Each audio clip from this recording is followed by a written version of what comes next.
Pero los que ya hemos caminado un poco más en vida abundante, más por la hermana Luri, ¿verdad? Los que hemos caminado más aquí en vida abundante, y a través del estudio del libro de los Hechos en el capítulo 10, cuando leímos de la conversión de la casa de Cornelio, que Pedro fue guiado por el Espíritu Santo para llevar este mensaje de salvación, la Biblia nos dice que Pedro se quedó desorbitado, que Dios se moviera en medio de los gentiles, y él afirmó que con ese mover del Espíritu Santo para la salvación en el pueblo gentil, él entendió que Dios no hace acepción de personas. Entonces, hermanos, esas enseñanzas torcidas que andan por ahí, que solo unos cuantos van a ser salvos, solo un número determinado, que solo gente de determinada raza o de determinado pueblo van a llegar al cielo, esa es una mentira diabólica y satánica, que el Señor reprenda al diablo porque es padre de mentira. Eso no va con las escrituras. La Biblia nos enseña que Dios, porque amó tanto al mundo, Él murió por cada ser humano para que cada ser humano pudiera tener la oportunidad de ser salvos. Romanos 5:8 nos dice: mas Dios muestra su amor para con nosotros en que, siendo aún pecadores, Cristo murió por nosotros. Entonces, amados hermanos, estos versículos no podemos decir que eso se puede usar para estas enseñanzas torcidas. ¿Decimos amén a eso? Ahora, no podemos negar que Dios conoce quiénes van a responder a su gracia salvadora. Pues uno de los atributos de Dios es que Él es un ser omnisciente. Y eso de ser omnisciente, la omnisciencia de Dios, eso quiere decir que Él todo lo sabe. Él conoce su pasado, Él conoce mi presente, Él conoce mi futuro. Dios todo lo conoce. A Él no hay que decirle nada porque Él ya lo sabe. Aún dice la Biblia que nuestra palabra no está en nuestra boca y Él ya sabe lo que vamos a hablar. Él sabe cuando la vamos a embarrar. Él sabe cuando nos vamos a justificar de las embarradas que hacemos. Dios conoce todo de nuestras vidas, amados hermanos. Esa es la omnisciencia de Dios. Entonces, claro que sí, Dios sabe quiénes van a responder a ese llamado de salvación. Y mientras la iglesia esté en esta tierra, la iglesia seguirá predicando que solo Jesús salva, solo Jesús da una nueva vida. Y cuando Jesús da una nueva vida, Él da una vida eterna y una vida en abundancia. Ese es nuestro mensaje que tenemos que predicarle a un mundo que no conoce al Señor Jesús. Y en estos pasajes claramente encontramos también la soberanía y la omnisciencia de Dios en acción. Su soberanía, ¿por qué? Porque Él manda y Él espera que cuando Él manda y dice algo, que no se le cuestione, sino que se haga inmediatamente como Él dice. Un punto importante que debo de enfatizar a la altura de este mensaje es que cuando el Espíritu Santo le prohibió a Pablo que fuera a predicar en Asia donde estaba y que de ahí se fuera a Bitinia, es de que a esa altura ya Pablo había predicado el Evangelio en algunas regiones de Asia. Pablo ya había predicado el Evangelio en algunas regiones de Asia, pero en ese tiempo el Evangelio todavía no había penetrado la región de Europa. Y ese es un punto muy importante, hermanos, porque aquí encontramos que Dios es un Dios justo. Dios es un Dios justo. ¿Cuántos alabamos a Dios por eso?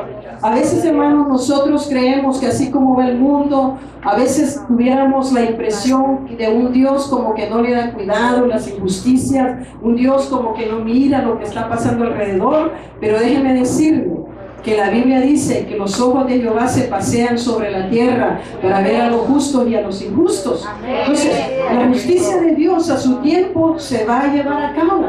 Y aquí lo que vemos es un Dios justo. Ya unos se habían escuchado, algunas iglesias ya habían sido establecidas en Asia. Entonces, ¿por qué seguir predicando en un lugar donde ya el Evangelio había predicado cuando otros todavía no habían tenido la bendición de escuchar este mensaje de salvación? Y este, hermanos, es un punto muy importante para nosotros, porque muchas veces nosotros enfocamos nuestro esfuerzo, nuestra entrega, nuestros recursos, nuestras finanzas, todo nuestro ser en grupos de personas que ya escucharon la palabra y nos olvidamos que todavía en el planeta Tierra hay miles de grupos que no han sido alcanzados con la predicación del Evangelio del Señor Jesucristo. Gloria a Cristo. Parece que pocos están entendiendo lo que acabo de decir. Pero yo le doy gracias a Dios que nuestra congregación, nuestra comunidad, tiene una visión misionera amplia. Por eso nosotros oramos en nuestros servicios de oración, en el Maratón Misioneros, por un grupo no alcanzado que se llama Agarre. Y nuestra oración es que los agarres sean agarrados por el poder del Evangelio del Señor Jesucristo. Amén. Porque es injusto poner nuestros ojos, nuestra visión, cuando ya las personas tuvieron oportunidad de oír. Cuando hay personas, amados hermanos, que debido a las situaciones políticas, debido a las situaciones de los gobiernos donde ellos viven, las puertas del Evangelio se han cerrado. Pero una cosa que la iglesia tiene que aprender y tiene que hacer una convicción es que la oración atraviesa las fronteras. La oración atraviesa. Cuando los gobiernos dicen no se puede predicar, la oración prepara el terreno para la predicación del Evangelio. Amén. ¿Cuántos alabamos el nombre del Señor? Y aunque la palabra muchas veces no está en completa libertad para ser predicada en algunas naciones y países, la iglesia todavía puede penetrar con el poder del Evangelio a través de la oración. Amén. Dios sabía que en ese tiempo preciso, cuando el apóstol Pablo quería seguir predicando en la región de Asia y en Bitinia, Dios sabía que había una profunda y una fuerte necesidad que su palabra se predicara en Macedonia, esto es Europa. Esa parte de Macedonia en el tiempo actual es la parte de Grecia.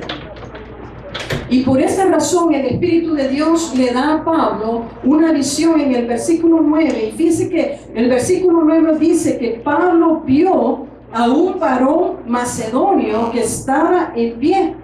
Pero este personaje no solamente estaba en pie, sino que le habló a Pablo.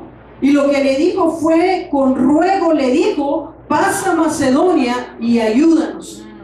Y amados hermanos, el llamado macedónico expresa una profunda necesidad del alma por conocer a Dios. Esa profunda necesidad solo Dios la conoce a cabalidad. Y aquella necesidad profunda que tiene el ser humano solamente la pueden percibir aquellos que son controlados por el Espíritu de Dios. Porque los que somos controlados por el Espíritu de Dios hemos llegado a amar a Jesús con todas nuestras fuerzas y como resultado de eso hemos aprendido a amar lo que Jesús ama. Después de ver la visión, Pablo entendió por qué el Espíritu Santo le impidió predicar la palabra en Asia y en Bitinia. Y enseguida, dice la Biblia, se encaminaron él y sus acompañantes a Macedonia. Y cuando llegaron a la región, a la provincia de Macedonia, tocaron pie en la primera ciudad de Filipos, que es parte de la provincia macedónica. Y eso, amados hermanos, nos deja ver que Dios siempre toma y tomará la iniciativa para suplir a la necesidad profunda que tiene el ser humano de conocer. Amén. Dios siempre tomará la iniciativa. Qué Dios más maravilloso es nosotros. Que aún cuando somos infieles, Él permanece fiel. Gloria al nombre de Jesús. Hay millones de personas hoy en día que hacen culpable a Dios del dolor y el sufrimiento del ser humano, del mundo. Por supuesto, esos cargos que le hacen a Dios son conceptos completamente equivocados. Pues en la Biblia yo encuentro a un Dios supremamente apasionado por el ser humano y amante del ser humano. Por favor, acompáñenme a leer el Salmo 139. El Salmo 139 es una descripción maravillosa de la pasión y el amor que Dios tiene por el ser humano. Salmo 139, Vamos a dar lectura a los versículos del 1 al 4. Cuando lo tenga me dice amén, por favor. Amén. Dice así la palabra, y vamos a poner el sentido, el entendimiento en lo que estamos leyendo. Oh Jehová, tú me has examinado y conocido. Tú has conocido mi sentarme y mi levantarme. Has entendido desde lejos mis pensamientos. Has escudriñado mi andar y mi reposo, y todos mis caminos te son conocidos. Pues aún no está la palabra en mi lengua, y he aquí, oh Jehová, tú la sabes toda.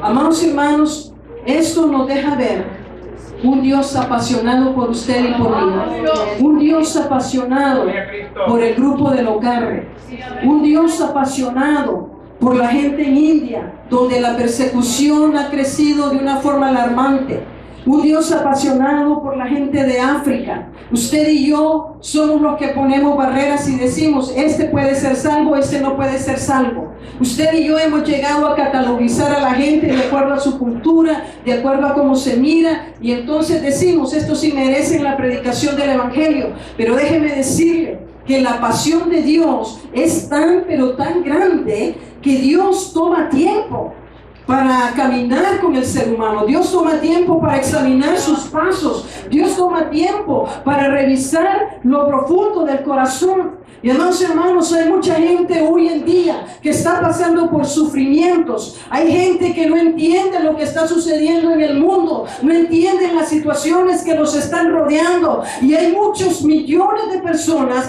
que en su corazón cargan un gemir, cargan un llanto que ningún ser humano puede comprender. El único que puede comprender ese llanto profundo del ser humano es Dios.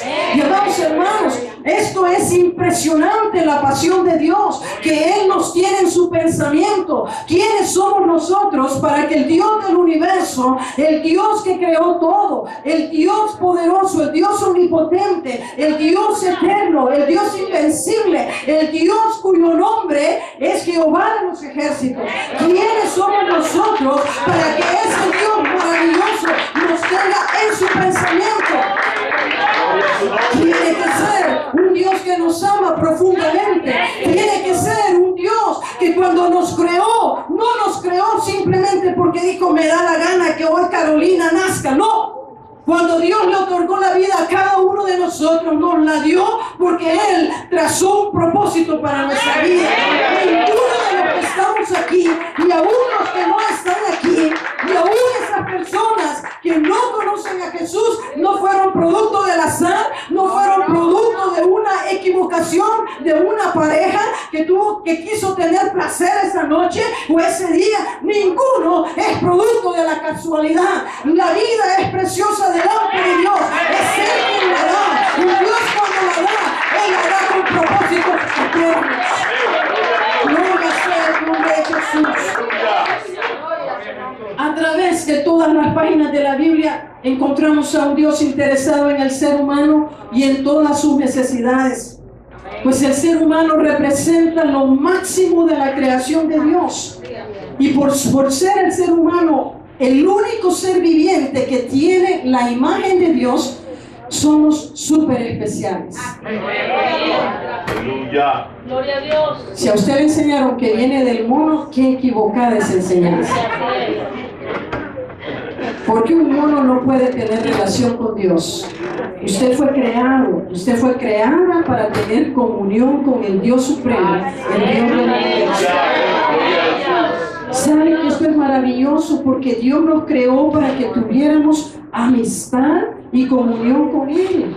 Y si ese fue el propósito por el cual nosotros fuimos creados, mientras ese propósito no se cumpla en la vida del ser humano, el ser humano puede encontrar la manera de satisfacer todas sus necesidades que le acontecen en la vida, y aún así esa persona se puede sentir incompleta, insatisfecha en la vida. ¿Sabe por qué? Porque la realización y la satisfacción de nuestras vidas no depende de lo que tengamos o no tengamos.